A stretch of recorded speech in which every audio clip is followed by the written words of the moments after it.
আমার পাড়া আমার সমাধান। মুখ্যমন্ত্রীর নতুন প্রকল্প আজ বাস্তবায়নের পথে আরও এক ধাপ এগোলো। আজ বেনিয়াগ্রাম 17 নম্বর নিম্ন বুনিয়াদী স্কুল প্রাঙ্গণে অনুষ্ঠিত হলো এক গুরুত্বপূর্ণ সভা। এই সভায় স্থানীয় বাসিন্দাদের সামনে তুলে ধরা হয় এই প্রকল্পের মূল উদ্দেশ্য ও ভবিষ্যৎ রূপরেখা। প্রত্যেকটি বুথের জন্য ধার্য করা হয়েছে 10 লক্ষ টাকা করে। এই অর্থ ব্যয় করা হবে গ্রামের দৈনন্দিন সমস্যার সমাধানে, যেমন কাঁচা পাকা রাস্তাঘাটের উন্নয়ন, স্কুল ও অফিস ভবনের সংস্কার, স্থানীয় সরকারি যে পরিকাঠামো রয়েছে তার মজবুতকরণ, নতুন লাইট বসানো ও পরিবেশ বান্ধব সৌর বিদ্যুৎ ব্যবস্থা চালুর মতো একাধিক খাতে। এই প্রকল্পের মূল লক্ষ্য সাধারণ মানুষের অভাব অভিযোগ শুনে সেই অনুযায়ী দ্রুত সমাধানের পথ তৈরি করা। আমার পাড়া আমার সমাধান এখন আর শুধু নাম নয়, বাস্তবে রূপ নিয়েছে আপনার স্বপ্নের গ্রাম।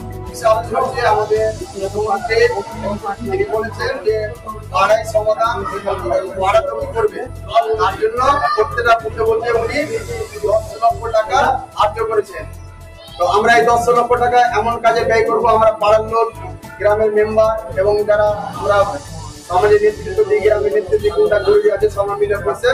সরকার চেয়েছে যে মানে সরকার ভাবছে যে পুরো এলাকা থেকে কাজগুলো উঠে আসুক, যেগুলো সমস্যা হচ্ছে তার সমাধানের জন্য আজকে আমাদের এই ক্যাম্প। তাহলে আজকে কথা হচ্ছে যে আমরা কি কি কাজ করতে পারবো। প্রথমে বলি, আমরা এমন কিছু করবো না যে 10 লক্ষ টাকায় 2 লাখ টাকা কাজ দেবো, তাহলে কি ওই আমার ওটা বাতিল হয়ে যাবে প্যানেলটা। আমাকে 10 লক্ষ টাকা কাজ দিতে হবে, যদি 8 লাখের কাজ দিই 2 লাখ না দিই তাহলে আমাদের ব্যর্থতা। কেননা 2 লাখ টাকা আমার ফিরে লাভ নেই, সরকার দিচ্ছে। তাহলে আমাদের 10 লক্ষ টাকা নিয়ে আজকে আলোচনা। প্রথমে বলি, আমাদের গ্রাম অঞ্চলে যদি কোনো পাকা ড্রেন করার দরকার থাকে ওই এলাকা ভিত্তি, তাহলে পার বর্গ মিটার তার 1 মিটার সময় রেট দিয়েছে 5200 টাকা।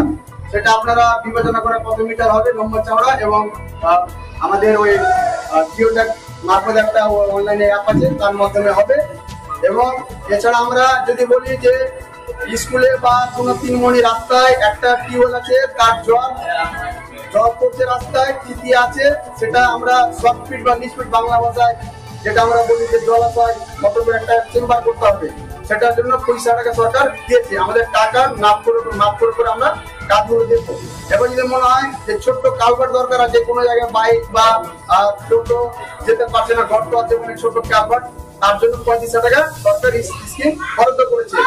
এবং আইসিএস সেন্টার গুলো আমরা বিশেষ করে আগে প্রাধান্য দেবো, যেটা আমাদের গাইডলাইন্সে বলা আছে। আর প্রাইমারি স্কুলগুলোকে যেখানে বিল্ডিং গুলো বাকি হয়ে আছে বা জানলা দরজা ভেঙে গেছে বা মেঝে বসে গেছে, সেই কাজগুলো আমরা আগে প্রায়োরিটি দেবো। মেম্বারদেরকে বলবো যতগুলো আইসিএস সেন্টার আছে আপনারা খুঁজে দেখবেন, যদি কোনো কিছু কাজ করা যায় আমরা সেখানে কিছু টাকা আমরা ধরবো। এবং পাচ্ছে প্রাইমারি স্কুলে যদি জলের কোনো সমস্যা থাকে, পাইপ লাইন করতে হবে বা টিউবওয়েল খারাপ আছে বা সাবমার্সাল দরকার আছে, সেটা আমরা করতে পারবো। এবং প্রতি রুম কিছু আমাদের 15 টাকা কালার করতে হবে, স্কুলের কিছু রুম করতে, সেটা আমরা দেখবো। এবং যদি কোনো বিল্ডিং ছাদ যদি অকেজ থাকে সেটা আমরা মেরামত করবো। এবং আরো বাকি কাজ আছে, যেখানে বাজার বা বাস স্ট্যান্ড আছে, সেখানে যদি দেখা গেলো যে মানুষের টয়লেট করতে অসুবিধা হচ্ছে, বাথরুম করতে অসুবিধা হচ্ছে, সেটা আমরা করতে পারি। তার জন্য সরকার এমন ধার্য করেছে 3.5 লক্ষ টাকা।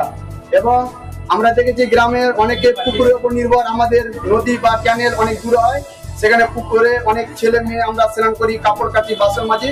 সেই জন্য সরকার বলেছে যে নিজস্ব যদি কোনো এনওসি দেয় সেই পুকুরে আমরা ঘাট নির্মাণ করতে পারি, সেটার জন্য সরকার 3.5 লক্ষ টাকা বরাদ্দ করেছে। এবং সোলার লাইট রাস্তায় বা মাদ্রাসা বা মন্দির বা স্কুলের সামনে যেখানে কোনো অন্ধকার হচ্ছে, সেখানে চুরি হচ্ছে বা দুর্ঘটনা ঘটছে বা খারাপ কাজ হচ্ছে, সেই জন্য সরকার আমাদেরকে সোলার লাইট ধরতে বলেছে, তার জন্য বরাদ্দ আছে 35 টাকা। এবং এলইডি লাইটটাও 35 টাকা বরাদ্দ করেছে। এবার দেখা গেল কোনো কবরস্থান বা কোনো জনগুরুত্বপূর্ণ এলাকাতে মন্দির আছে, যেখানে রাত্রে হয়তো আমাদের কোনো আরাধনা হয় বা কোনো একটা স্কুলের আশেপাশে কোনো রাত্রে পড়াশোনা হয় বা কিছু, বা আমাদের হসপিটালের সামনে যে মানুষ রাত দিন চলাফেরা করে, সেই জন্য আমরা ধরি হাইমাস লাইট আছে, তার বরাদ্দ দিয়েছে 3 লক্ষ টাকা। তাহলে আমরা হাইমাস লাইটটাও ধরতে পারি। এবং সর্বোপরি সব থেকে যেটা বলি যে আমাদের দৈনন্দিন জীবনে যেটা সমস্যা, যেটা আমাদের ফেসবুক সোশ্যাল মিডিয়া দেখতে পাচ্ছি, যে যেখানে সেখানে জল জমে আছে বা রাস্তা নিচু হয়ে গেছে বা রাস্তা কর্দমাক্ত হয়ে আছে, সেক্ষেত্রে আমাদের গাইডলাইন ছিল না রাস্তা করা। সরকার আবার ওটা বিবেচনা করে পুনরায় আমরা বলেছিলাম, আমাদের ইউনিট থেকে গিয়েছে, সেটা সরকার বলেছে রাস্তা আমরা করতে পারি, সেই রাস্তাটাও আমরা দিতে পারি। তো অনেকগুলো সরকার স্কিম দিয়েছে যে আমাদের পাড়া আমাদের সমাধান, আরো অনেকগুলো কাজ আছে, সেগুলো আমরা সঠিকভাবে কাজ করব, যেন আমরা 10 লক্ষ টাকার কাজ পার বুথে এমনই দিব যে কাজটা সব থেকে আগে প্রায়োরিটি, কারো ব্যক্তিগত কাজ আমরা দেবো না। তো এইভাবে আমরা মেম্বার আমাদের এখানে উপস্থিত আছে এবং গ্রামবাসী আছে, তারা বিবেচনা করে যে কাজগুলো আগে উঠবে, যেটা দরকার সেই কাজগুলো তারা দেবে। আমি এই বলে আমার বক্তব্য শেষ করব। গ্রামের 17 নম্বর বেনিয়াগ্রাম নিম্ন বুনিয়াদী হাই স্কুলে এবং এইখানে আমার পাড়া আমার সমাধান নামে প্রধানমন্ত্রী মুখ্যমন্ত্রীর যোজনা অনুযায়ী একটি ক্যাম্প চলছে। এখানে উপস্থিত রয়েছেন এই অঞ্চলের আমাদের প্রধান সাহেব, এবং প্রধান সাহেবের কাছে আমার সামান্য কিছু প্রশ্ন থাকবে যে এই যে ক্যাম্প, এই ক্যাম্পের মাধ্যমে তারা কী করতে চাইছেন, প্রধানমন্ত্রী কী চাইছেন এবং সাধারণ মানুষের কিভাবে এতে উপকৃত হবেন। আচ্ছা, এই যে আজকের ক্যাম্প, এই ক্যাম্পের আজকে উদ্দেশ্য কি? আজকে উদ্দেশ্য হচ্ছে যে আমাদের পাড়া আমাদের সমাধান। আমাদের সরকার, রাজ্য সরকার, মুখ্যমন্ত্রী উনি প্রকল্প ঘোষণা করেছেন যে পাড়ায় পাড়ায় প্রত্যেকটা বুথে 10 লক্ষ টাকা কাজ হবে। সেই কাজগুলো গ্রামের লোক, সাধারণ মানুষ যেখানে সমস্যা ফিল করবে, সেই সমস্যাগুলো তারা তুলে ধরবে, তার ভিত্তিতে কাজ হবে। কি কি কাজ হবে মোটামুটি? এখানে কাজ হবে আপনার পাকা ড্রেন করতে পারবেন আপনি, তারপরে আপনার যদি কোনো শকপিট বা লিফপিটের দরকার থাকে জল ধরার, সেটা করা যাবে। এবং ছোট কালভার্ট 35,000 টাকা স্কিম দিয়েছে, সোলার লাইট আছে, আপনার হাইমাস লাইট আছে, এবং বাজার এবং বাস স্ট্যান্ডের পাশে কোনো টয়লেট না থাকলে সেটা টয়লেট করা যাবে, এবং আইসিডিএস সেন্টার রিপেয়ার থেকে শুরু করে ছাদ মেঝে করা যাবে, এবং প্রাইমারি স্কুলেরও কালার বেঞ্চ যদি কোনো থাকে না থাকে বা টিউবওয়েলের ব্যবস্থা। প্রতিটা বুথে কত টাকা করে ধার্য করা হয়? প্রত্যেকটা বুথে 10 লক্ষ টাকা ধার্য করছে। আমরা চাইবো যে এভাবে প্রতি বছর কাজ হোক, কিন্তু কাজটা সঠিকভাবে হোক, যেন কোনো কাটমানি বা দুর্নীতির ছাপ না লাগে। কেননা 10 লক্ষ টাকা কাজ দেখা গেলো, 2 লাখের কাজ হলো, 8 লাখ টাকা দুর্নীতি হলো, এটা হলে কিন্তু চলবে না। আমরা চাই সঠিকভাবে কাজ হোক। আচ্ছা, আপনার কি মনে হয় শুধুমাত্র এই 10 লক্ষ টাকার প্রকল্পে কাজ হবে নাকি আরো কিছু কাজ বাকি থাকে? দেখুন, মানুষের চাহিদা তো শেষ নেই, আর একটা পাড়াতে 2টা বা 3টা রাস্তা করলে 10 লক্ষ টাকা শেষ হয়ে যাবে, বা 2টো ড্রেন করলে শেষ হয়ে যাবে। তো যেগুলো ছোট ছোট কাজ আছে, মানুষের সমস্যার সম্মুখীন হচ্ছে, সেগুলোই আগে দিতে হবে। বাকি তো পঞ্চায়েত সমিতি আছে, জেলা পরিষদ আছে, এমএলএ এমপি আছে, বাকি যার ফান্ডগুলো আছে কোনো সমস্যা হলে ওনাদেরকে দেখতে হবে। আমরা সাধারণত দেখি যে একটা মেম্বারকে এসে আমরা গালিগালাজ করি যে মেম্বার কাজ করছে না, কিন্তু একটা বুঝার বিষয় আছে, একটা মেম্বার পঞ্চায়েত থেকে 1.5 থেকে 2 লক্ষ 2.5 লক্ষ টাকার বছরে তিনি কাজের ভাগ পায়, যে কাজটা কি ধরবে, তো সেটা মেম্বারকে গালিগালাজ, এটা ভুল ধারণা।